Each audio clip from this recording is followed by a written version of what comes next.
Hi, Eli. Hi, Vinny. Let's finish the Mr. Toad chapter. I think we're right here.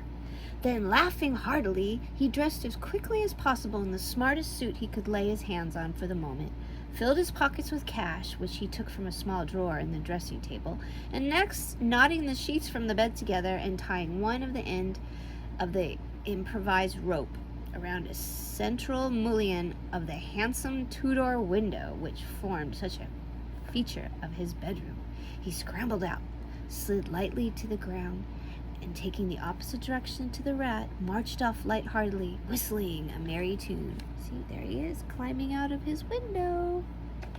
It was a gloomy luncheon for Rat when the Badger and the Mole at length returned, and he had to face them at the table with his pitiful and unconvincing story. The Badger's caustic, not to say brutal remarks may be imagined and therefore passed over, but it was painful to the Rat that even the Mole, though he took his friend's side as far as possible, could not really help saying, "You've been a bit of a duffer these time, Ratty. Toad, too, all of animals." "He did it awfully well," said the crestfallen Rat. "He did it awfully well," rejoined the Badger hotly. "However, talking won't mend matters. He's got clear away for the time, that's certain, and the worst of it, he'll be conceited with what he'll think is his cleverness that he may commit any folly. One comfort is, we're free now and needn't waste any more of our precious time doing sentry go. But we better continue to sleep at Toad Hall for a while longer. Toad may be brought back at any moment on a stretcher or between two policemen." So spoke the Badger, not knowing what the future held in store or how much water and of how turbid a character was to run under bridges before Toad should sit at ease again in his ancestral hall. Meanwhile, Toad, gay and irresponsible, was walking briskly around the high road some miles from home. At first he had taken bypaths and crossed many fields and changed his course several times in a case of pursuit, but now, feeling by the time safe from recapture, and the sun smiling brightly on him, and all nature joining in the chorus of approval to the song of self-praise that his own heart was singing to him, he almost danced along the road in his satisfaction and conceit. See, there he is.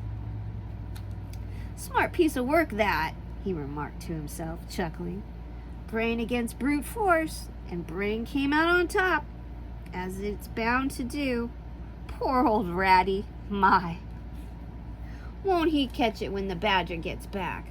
A worthy fellow, Ratty, with some many good qualities, but very little intelligence and absolutely no education. I must take him to hand some day, and see if I won't make something of him."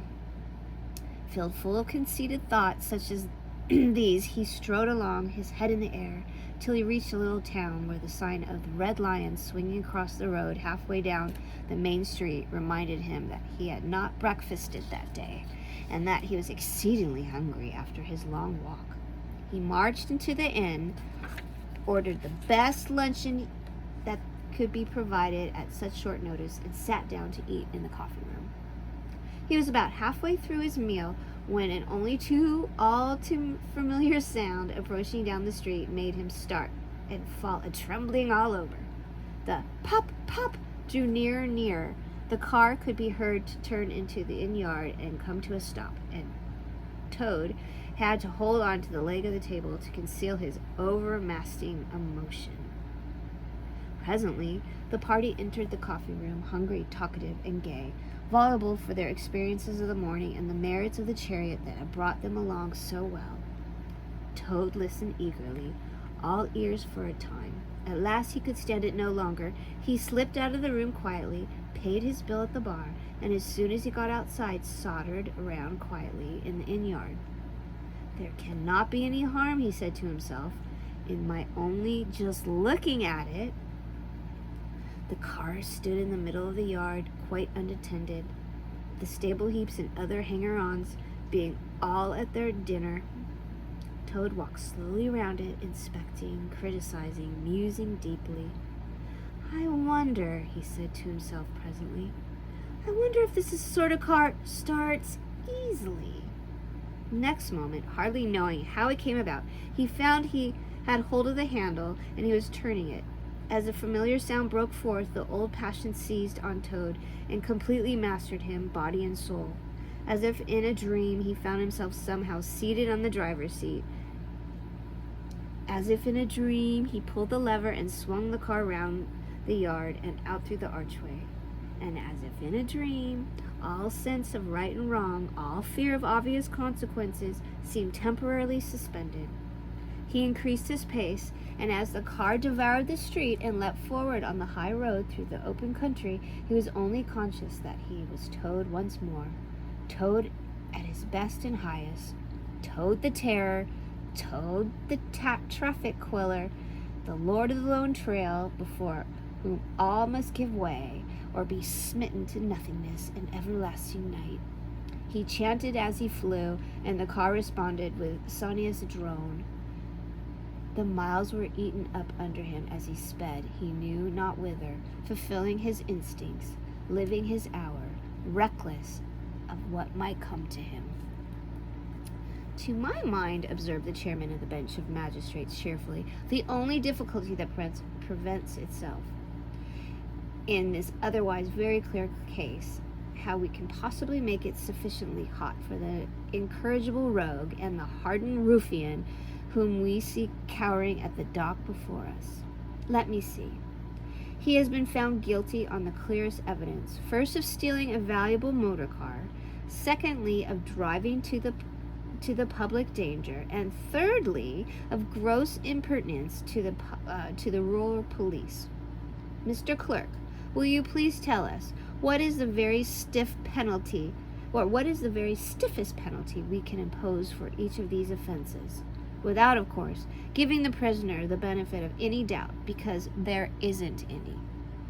The clerk scratched his nose and his pen. Some people would consider, he observed, that stealing the motor car was the worst offense, and so it is. But checking the police undoubtedly carries the severest penalty, and so it ought. Supposing you were to say 12 months from the theft, which is mild, and 3 years for the furious driving, which is lenient, and 15 years for the cheek, which was a pretty bad sort of cheek, judging by what we've heard from the witness box. Even if only believe 1/10 part of what you heard, I never believe more myself. Those figures, if added together correctly, top up to 19 years. First rate, said the chairman. So you had better make it around 20 years and be on the safe side, concluded the clerk.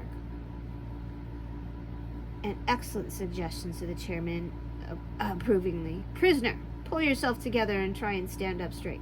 It's going to be 20 years for you this time, and mind you, if you appear before us again upon any charge whatever, we shall have to deal with you very seriously. Look at, there he is. Poor Mr. Toad. When the brutal minions of the law fell upon the hapless Toad, loaded him with his change, and dragged him from the courthouse, shrieking, praying, protesting, across the marketplace, where the playful populace, always as severe upon detective crime as they are sympathetic and helpful when one is merely wanted, assailed him with jeers, carrots, and popular catchwords, past hooting school children, their innocent face lit up with the pleasure they have ever derived from the sight of a gentleman in difficulties, across the hollow-sounding drawbridge, below the spiky porticos, under the frowning archway of the grim old castle whose ancient towers soared high overhead, past guardrooms full of grinning soldieries off duty, past sentries who coughed in a horrid sarcastic way because that is such as a sentry on his post dare do to show his contempt and abhorrence of crime. Up time-worn, winding stairs, past men-at-arms in casquette and corset of steel, darting threatening looks. Through their vizards, across courtyards, where mastiffs strained on their leashes and pawed the air to get at him, past ancient wardens, their halberds leapt forward against the wall, dozing over a pasty and flagon of brown ale, On and on, past the rack chamber and the thumb screw room, past the turning of that led to the private scaffold, till they reached the door of the grimmest dungeon that lay in the heart of the innermost keep. There at last they paused, where an ancient gaoler sat fingering a bunch of mighty keys. See, there he is. He's being led up there. Odds bodikins. That's a weird word, said the sergeant of the police, taking off his helmet, wiping his forehead. Rouse thee, old loon, and take over from us this vile toad, a criminal of the deepest guilt and matchless artfulness and resource. Watch and ward him with all thy skill, and mark thee well, Greybeard. Should aught untoward befall, thy old head shall answer for this, and a murrain of both of them. The gaoler nodded grimly, laying his withered hand on the shoulder of the miserable toad. The rusty key creaked in the lock. The great door clanged behind them, and the toad was a helpless prisoner in the remotest dungeon of the best guarded keep, of the stoutest castle in all the length and breadth of merry England. There he is. I didn't know we were in England. That's interesting. All right, baby. Tomorrow we'll do chapter 7. Love you. Mwah.